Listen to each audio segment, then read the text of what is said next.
Homeless girl, asked for a ride. The driver couldn't believe how she repaid him. The fog curled like ghostly fingers across the wet highway as the red semi-truck rumbled down the deserted road. Jack Carter squinted through the windshield, the wipers beating a steady rhythm against the drizzle. He had been driving for hours. Another long haul, another night of stale coffee, and the lonely hum of tires on asphalt. But then something unusual made him ease off the gas. A figure stood by the roadside, barely visible through the mist. Jack leaned forward, heart instinctively tightening. It was a girl, young, maybe early 20s, wearing a tattered white wedding dress. Her bare feet sunk into the soggy grass. Her arms were wrapped around herself for warmth, and her long black hair hung in damp, tangled strands across her face. Mud streaked the once pristine gown, and small cuts lined her legs and arms. She looked like she had stepped straight out of a nightmare. Jack's first instinct was caution. You hear story setups, tricks worse. But something about the girl's posture, the way she shivered uncontrollably, head bowed low like she had no more tears left, it pulled at something deep inside him. He pulled over, his tires skidding slightly on the wet shoulder. The girl didn't move, didn't wave, didn't even look up. Jack climbed down from his rig and approached slowly, palms open. "Hey, you okay, miss?" he called out gently, careful not to scare her. She flinched at his voice, a small whimper escaping her chapped lips, but didn't run. Up close, Jack could see her cheeks were hollow from hunger, her lips blue from the cold. There was a bruised flower still tangled in her matted hair, like a sad memory of a day that had gone terribly wrong. "Do you need help?" Jack tried again, voice softer. She finally looked up. Her eyes were wide and broken, the kind of look you only saw in people who had been through hell and weren't sure they made it back. She opened her mouth to speak, but no sound came out. She just nodded slowly, almost in shame. Jack shrugged off his heavy flannel jacket and draped it over her trembling shoulders. She clutched it tightly, like a lifeline. "You can ride with me," he said.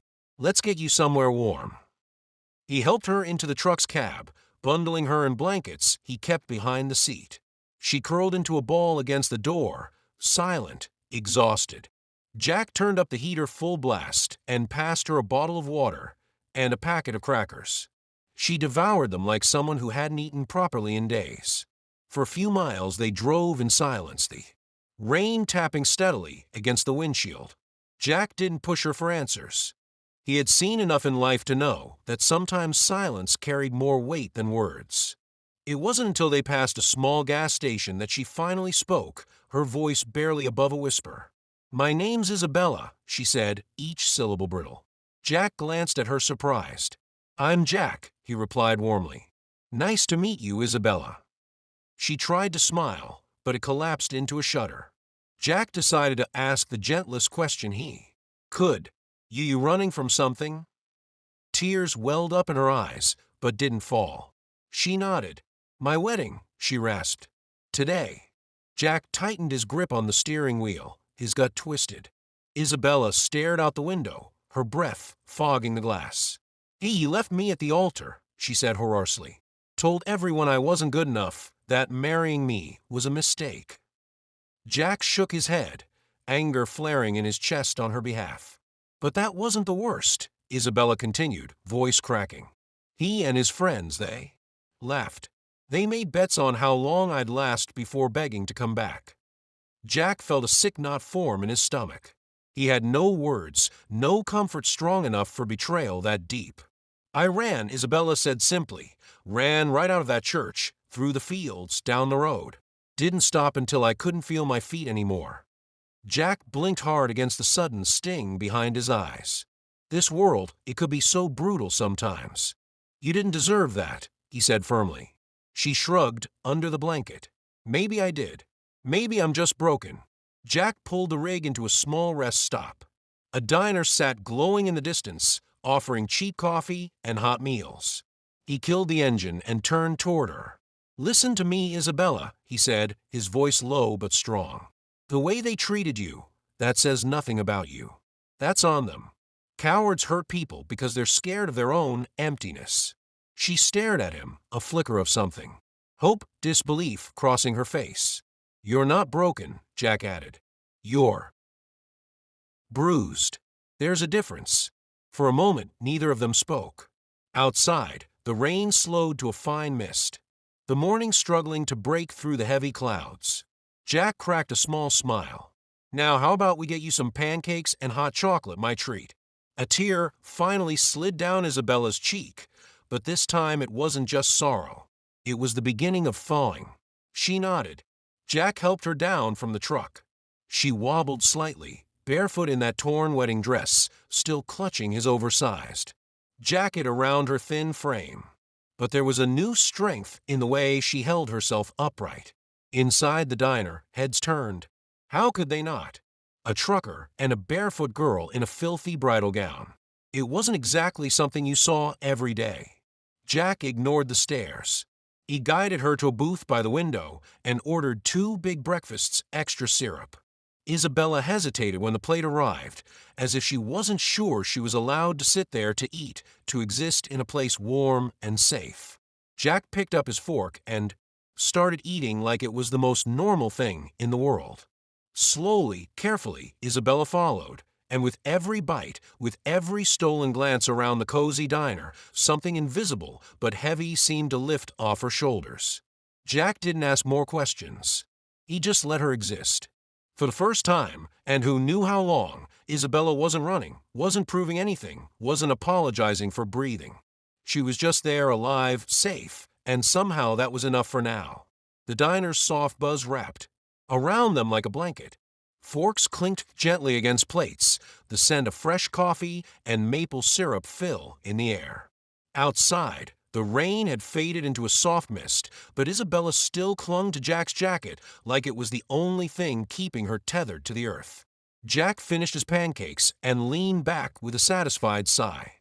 He wasn't in a rush. Let the miles wait. Tonight was about something more important. "You got somewhere to go?" he asked carefully.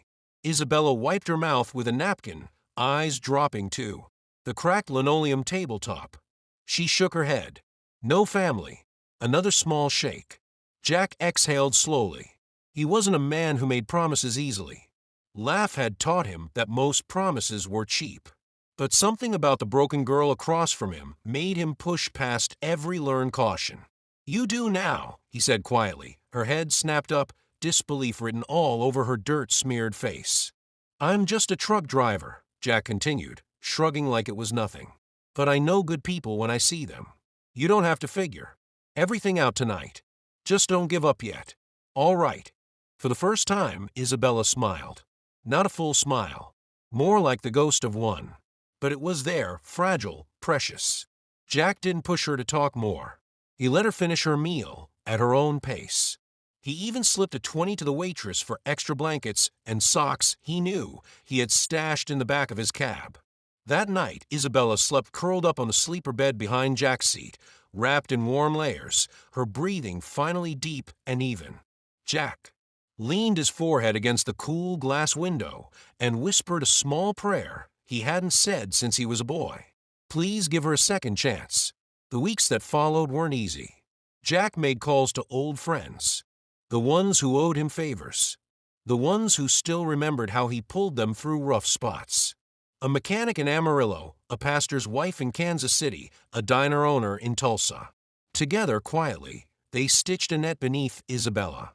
First a place to stay, then clean clothes, then a job. Nothing fancy, just washing dishes at the diner. But she showed up every morning, sleeves rolled up head high. Every night, Jack would stop by the diner after his haul and slide into a booth while she wiped tables. "You're tougher than most men I know," he'd joke. And Isabella would shake her head, laughing softly. "You're the first person who didn't look at me like trash," she'd say. She worked hard. She didn't complain. She took night classes for her GED. She volunteered at the shelter on Sundays. Jack saw the spark in her grow brighter each week. A stubborn flame refusing to be snuffed out. And she never forgot. Every Christmas, every Thanksgiving, every random Tuesday when Jack's truck would roll into town, there'd be a plate waiting for him, a scarf knitted by hand, a new thermos for his coffee. But what Isabella was building wasn't just gratitude. She was rebuilding herself. 2 years later, Jack pulled his rig into Tulsa on a rainy afternoon. Not much different than the night he first found her. Except this time, he wasn't alone in noticing something. The diner was decked out in twinkle lights. Balloons floated near the door, and there she stood, not in a muddy wedding dress, but in a crisp blue dress, her hair neatly braided down her back, her eyes shining with unshed tears. Jack climbed down from a cab, confused. Isabella ran to him and threw her arms around his middle, nearly knocking the wind out of him. "Jack!" she laughed and cried at the same time. "I did it." He blinked, stunned. "What did you do, kiddo?" She pulled back, beaming. "I graduated college, full scholarship, social work degree. I'm going to help girls like me. Girls who think nobody will ever show up for them." Jack wiped his eyes roughly. "Kid, I'm so damn proud of you." And then, before he could catch his breath, Isabella reached into her pocket and pulled out a small, crumpled envelope. If you enjoyed the story, don't forget to give it a thumbs up and hit that subscribe button for more emotional, dramatic, and unexpected tales. And let us know in the comments, where in the world are you watching from? We love hearing from all of you. Until next time, stay kind, stay curious,